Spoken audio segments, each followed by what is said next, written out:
ನಾರಾಯಣೀಯಂ ಅಧ್ಯಾಯ 35 ಶ್ರೀರಾಮಚರಿತವರ್ಣನಂ ಶ್ರದ್ಧರ ನೀತಃ ಸುಗ್ರೀವಮೈತ್ರೀಂ ತದನು ಹನುಮತಾ ದುಂದುಭೇಕಾಯಮುಚ್ಚೈಃ ಕ್ಷಿಪ್ತ್ವಾಂಗುಷ್ಟೇನ ಭೂಯೋಲುಲವಿತ ಯುಗಪತ್ಪತ್ರಿಣಾ ಸಪ್ತಸಾಲಾನ್ ಹತ್ವಾ ಸುಗ್ರೀವಘಾತೋದ್ಯತಮತುಲಬಲಂ ವಾಲಿನಂ ವ್ಯಾಜವೃತ್ತ್ಯಾ ವರ್ಷಾವೇಲಾಮನೈಷೀರ್ವಿರಹತರಲಿತಸ್ತ್ವಂ ಮತಂಗಾಶ್ರಮಾಂತೆ ಜನೇಶ್ವರಾಯ ನಮಃ ಸುಗ್ರೀವೇಣಾನುಜೋಕ್ತ್ಯಾ ಸಭಯಮಭಿಯತಾ ವ್ಯೂಹಿತಾಂ ವಾಹಿನೀಂ ತಾಂ ವೃಕ್ಷಾಣಾಂ ವೀಕ್ಷ್ಯ ದಿಕ್ಷು ಧೃತಮಥ ದಯಿತಾ ಮಾರ್ಗಣಾಯ ವನಂ ರಾಂ ಸಂದೇಶಂ ಚಾಂಗುಲೀಯಂ ಪವನಸುತಕರೆ ಪ್ರಾದಿಶೋ ಮೋದಶಾಲಿ ಮಾರ್ಗೇ ಮಾರ್ಗೇ ಮಮಾರ್ಗೇ ಕಪಿಭಿರಪಿ ತದಾ ತ್ವತ್ಪ್ರಿಯಾಸಪ್ರಯಾಸೈಃ ಅನುಕೂಲಾಯ ನಮಃ ತ್ವದ್ವಾರ್ತಾ ಕರ್ಣನೋದ್ಯದ್ಗರುದುರುಜವ ಸಂಪಾತಿ ವಾಕ್ಯ ಪ್ರೋತ್ತೀರ್ಣಾರ್ಣೋಧೀರಂತರ್ನಗರಿ ಜನಕಜಾಂ ವೀಕ್ಷ್ಯ ದತ್ವಾಂಗುಲೀಯಂ ಪ್ರಕ್ಷುದ್ಯೋದ್ಯಾನಮಕ್ಷಕ್ಷಪಣಚಣರಣ ಸೋಢಬಂಧೋ ದಶಾಸ್ಯಂ ದೃಷ್ಟ್ವಾ ಪ್ಲುಷ್ಟ್ವಾ ಚ ಲಂಕಾಂ ಝಟಿತಿ ಸ ಹನುಮಾನ್ಮೌಲಿರತ್ನಂ ದದೌ ತೇ ಶತಾವರ್ತಾಯ ನಮಃ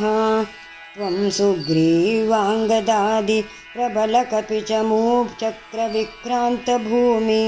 ಚಕ್ರೋಭಿಕ್ರಮ್ಯ ಪಾರೇ ಜಲಧಿ ನಿಶಿಚರೇಂದ್ರಾನುಜಾಶ್ರೀಯಮಾಣಃ ತತ್ಪ್ರೋಕ್ತಾಂ ಶತ್ರುವಾರ್ತಾಂ ರಹಸಿ ನಿಶಮಯನ್ ಪ್ರಾರ್ಥನಾ ಪಾರ್ಥ್ಯರೋಷ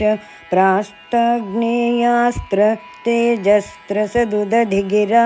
ಲಬ್ಧವಾನ್ ಮಧ್ಯಮಾರ್ಗಂ ಪದ್ಮಿನೇ ನಮಃ ಕೀಶೈರಾಶಾಂತರೋಪಾಹೃತ ಗಿರಿನಿಕರೈಃ ಸೇತುಮಾಧಾಪ್ಯ ಯಾತೂನ್ಯಾಮದ್ಯ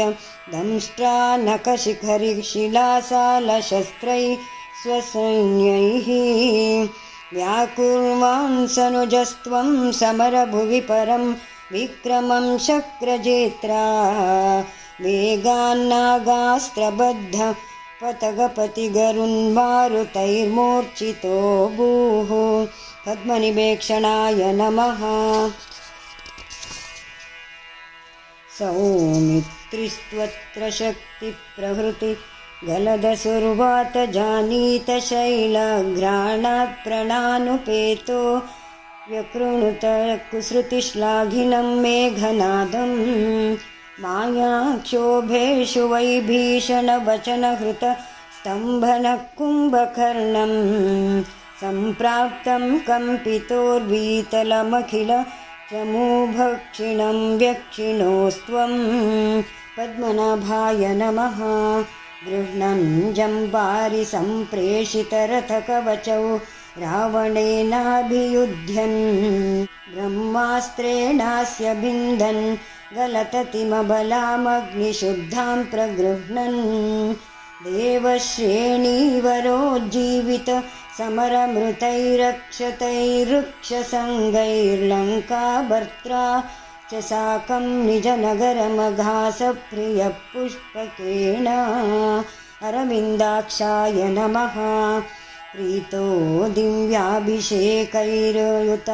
ಸಮಧಿಕಾನ್ ವತ್ಸರಾನ್ ಪರ್ಯರಂಸೀರ್ಮೈಥಿಲ್ಯಾಂ ಪಾಪವಾಚಾ ಶಿವ ಶಿವ ಕಿಲ ತಾಂ ಗರ್ಭಿಣೀಮಭ್ಯಹಾಸೀಃ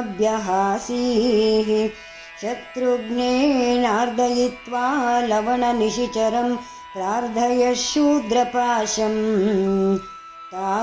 ತಾವದ್ವಾಲ್ಮೀಕಿಗೇಹೇ ಕೃತವಸತಿರುಪಾಸೂತ ಸೀತಾಸುತೌ ತೇ ಪದ್ಮಗರ್ಭಾಯ ನಮಃ ವಾಲ್ಮೀಕೇಸ್ತ್ವತ್ಸುತೋದ್ಗಾಪಿತ ಮಧುರಕೃತೆ ರಾಜ್ಞಯಾ ಯಜ್ಞವಾಟೆ सीतां त्वय्याप्तु कामे क्षितिमविशदसौ सत्त्वं च कालार्थितो भूः हेथो सौमित्रिघाती स्वयमत सरयूमग्ननिःशेषभृत्यैः साकं नाकं प्रयातो निजपदमगमो देववैकुण्ठमाद्यं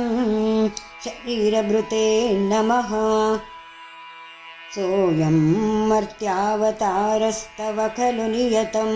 मर्त्यशिक्षार्थमेवं विश्लेषार्तिर्निरागस्त्य जनमपि भवेत् कामधर्मातिसक्त्या